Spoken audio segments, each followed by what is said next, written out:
안녕하세요. 화장품 읽어주는 남자입니다. 굉장히 많은 분들이 여드름과 모낭염을 어떻게 구분하는지 저한테 질문을 남겨주시는데 특징이 있어요.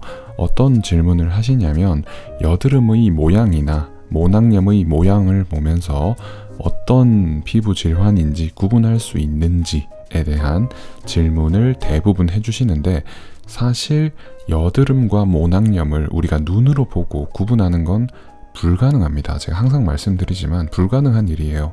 그래서 우리가 할 수 있는 게 여드름인지 모낭염인지 구분하려면 몇 가지 방법을 사용해 봐야 된다고 제가 말씀을 드리는데 가장 쉬운 방법이 모낭염을 기준으로 잡고 모낭염이 사라지는지 확인하는 방법입니다. 왜냐하면 모낭염은 황색포도 상구균에 의해서 유발되는 피부 질환인데요. 그 세균을 억제할 수 있는 항생제 연고를 우리가 사용해 볼 겁니다. 그리고 항생제 연고를 사용했을 때 만약에 모낭염이 개선된다. 모낭염인지 여드름인지 모르는 무언가가 괜찮아지고 있다라고 하면 그것은 모낭염으로 쉽게 생각을 하시면 됩니다. 그리고 다른 부위에도 똑같이 항생제 연고를 사용하시면 돼요. 그러면 간단하게 모낭염은 일단 없앨 수 있겠죠. 우리가 굳이 그게 모낭염인지 여드름인지 판단할 필요가 없어요.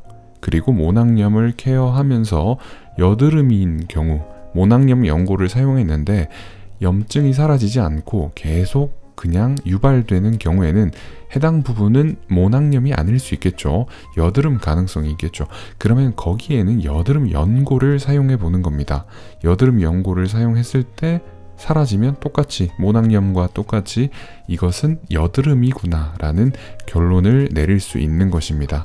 다시 설명을 드리자면 모낭염으로 의심이 된다면 항생제 연고를 일단 사용해 보시면 되는데 반드시 제가 지금 소개해드리는 제품을 사용하셔야 되는 건 아니고 약국에 가시면 이 성분이 있습니다. 무피로신이라고 적혀있죠. 무피로신 성분을 함유하고 있는 항생제 연고가 있어요. 그래서 제품명으로 말씀하지 마시고 무피로신 연고 주세요 라고 하시면 그 약국에서 가지고 있는 연고를 주실 겁니다. 이런 연고들도 다 있기 때문에 이걸 사용해 보시면 돼요. 모낭염을 기준으로 사용해 보시면 됩니다. 가장 중요한 게 효능 효과인데 보세요. 효능 효과에 보면 황색 포도상구균에 효과가 있습니다. 그리고 기타 포도상구균에도 효과가 있죠.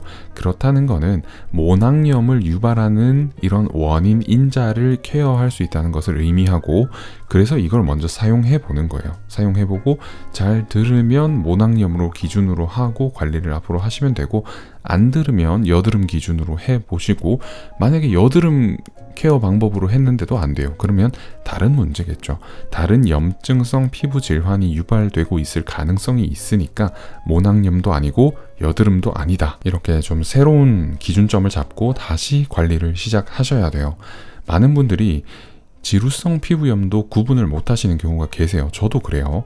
지루성 피부염도 모낭염이나 여드름과 구분하는 게 상당히 어렵습니다. 상당히 어렵고 증상을 특정 지어서 구분할 수 있는 게 몇 가지 있는데 우리가 일반적으로 그걸 내가 생각하면서 집에서 구분하면서 관리하는 게 힘듭니다. 그러니까 그런 지루성 피부염까지 가기 전에 일단은 모낭염과 여드름을 어떻게 구분하는지 생각해 보시고 모낭염, 여드름 케어 방법으로도 아무것도 해결이 안 된다면 그때는 일단 피부과를 한번 가보세요. 모낭염 연고, 무피로신 연고 사용해봤고 여드름 연고 사용해봤는데 소용이 없다고 말씀을 해보세요. 그러면 다른 방법에 대한 고민을 함께 할 수 있습니다. 적어도. 그러면 일단 실패할 가능성 두 가지를 일단 줄였으니까 피부과에서도 처방해 주실 때 조금 더 편안하게 처방을 해 주실 수가 있겠죠.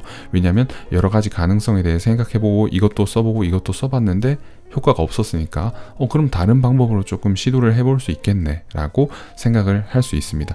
그리고 모낭염과 여드름 차이에 대해서 많은 분들이 말씀을 하실 때 그 여드름을 압출했을 때 그리고 모낭염을 압출했을 때 나오는 압출 결과 나오는 그 피지 덩어리의 모양을 보고 모낭염과 여드름을 구분하시는 경우도 있는데 그렇게 구분을 못합니다. 그렇게 구분을 못하니까 모낭염과 여드름을 우리가 집에서 육안으로 구분할 수 있다고 착각을 하면 안 돼요. 그렇게 착각을 하는 순간 굉장히 많은 오류에 빠질 수 있습니다. 그 오류에 빠지면 우리가 내 모낭염은 정말 쉽지 않은 모낭염인가 봐. 모낭염이 잘 안 없어져. 이렇게 되거나 아니면 내 여드름은 왜 이렇게 다른 여드름 연고 많이 사용해 봤는데 개선되지 않을까 라는 고민에 빠질 수 있습니다. 그러니까 여러분들 헤매지 마시고 모낭염, 여드름 구분할 수 있는 방법 명확하게 참고하셔서 모낭염과 여드름을 모두 없애보실 수 있기를 바랍니다.